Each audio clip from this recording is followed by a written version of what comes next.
it recorded sideways. So I'm going to redo this. So I apologize. This already has writing on here. And that's why, because I already did this lesson once.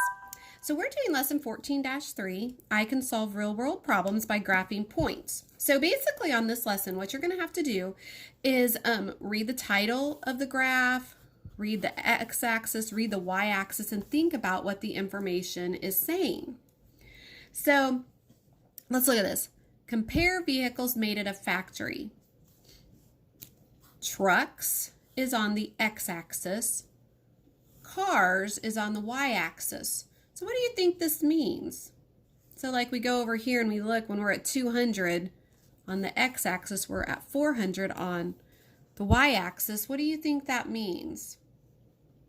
Well, this 200 is on our x-axis, and that's the trucks. So whenever the factory made 200 trucks, they made 400 cars. So here, whenever they made 600, I didn't get it written on here perfectly, but it's supposed to be. When they made 600 trucks, they made 700 cars. And the way you would write this is like this. With the parentheses, 600, again, is your x-axis. 700 is your y-axis. So that's how you read that, okay? Basically, today you're going to have to be able to read these. So just take your time, read the title, read the x and y-axis, and think about what this information is telling you, okay? Graph the points in the table on the grid. So now you're going to look at this. They're going to give you some information to put onto a graph. So here's our information. Distance traveled, time in H's, distance in MI's. What do you think this H stands for? Hours. Distance in hours. So whenever they traveled for 1 hour, when they went a distance of 10 MI's, what do you think MI might stand for? Miles. So when they went 1 hour, when they traveled 1 hour, they went 10 miles.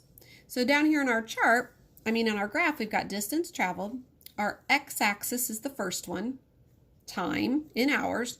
Our y-axis is the second one, distance in miles.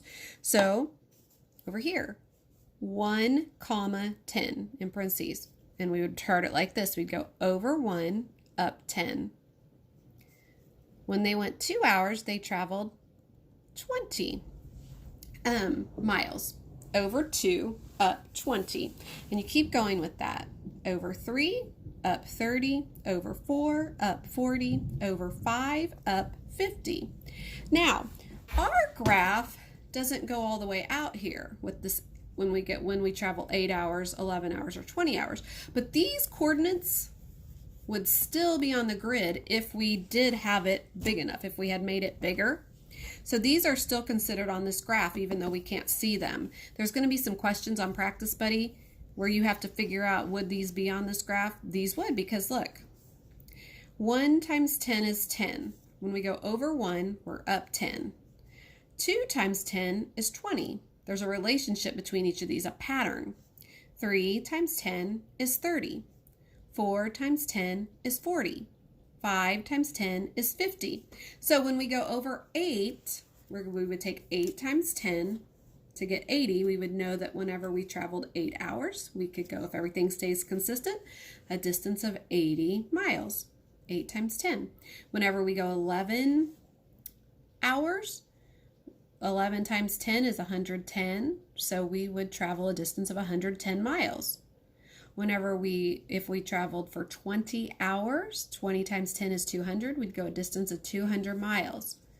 These are not written on here because my graph here just goes up to 6, but these are still on this coordinate graph. It would just be this line, it's never ending. It's an infinity. It just keeps going. Okay, so there's that.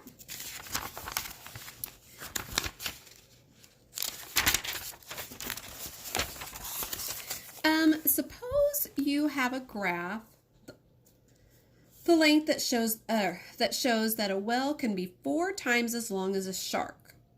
Name an ordered pair that shows this relationship.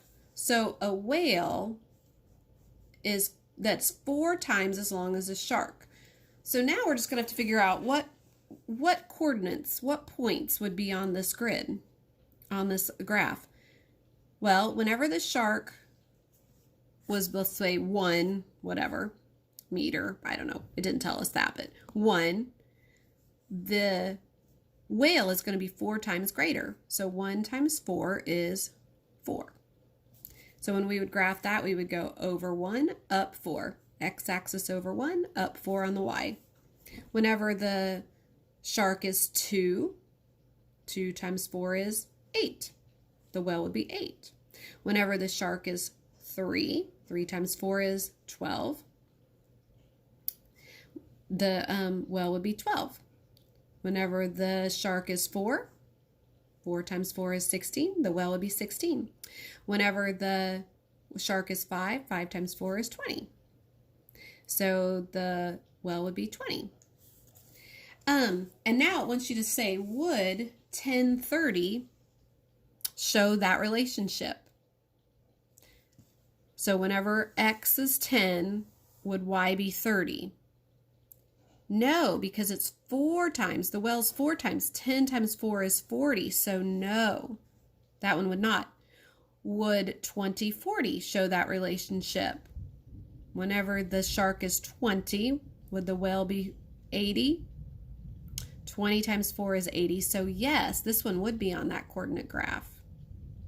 The last thing I wanted to tell you is on problem number 5 on the practice buddy, it asks you about how many gallons of gas are used.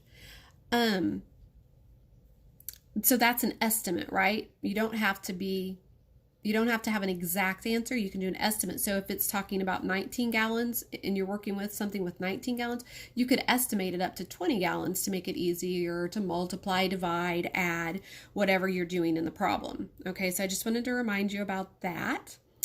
Let me see if I can turn this. I'll tell you what, class. This, I don't know. Let's see. I don't know if this is going to record me on here well, but we'll try it. I'm holding this and trying to record. This has been quite a day.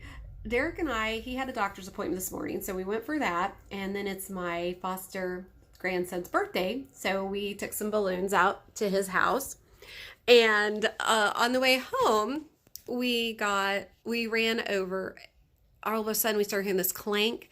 We ran over a piece of metal with a screw in it, and it went into our tire. So, oh my goodness, it's just been an interesting day.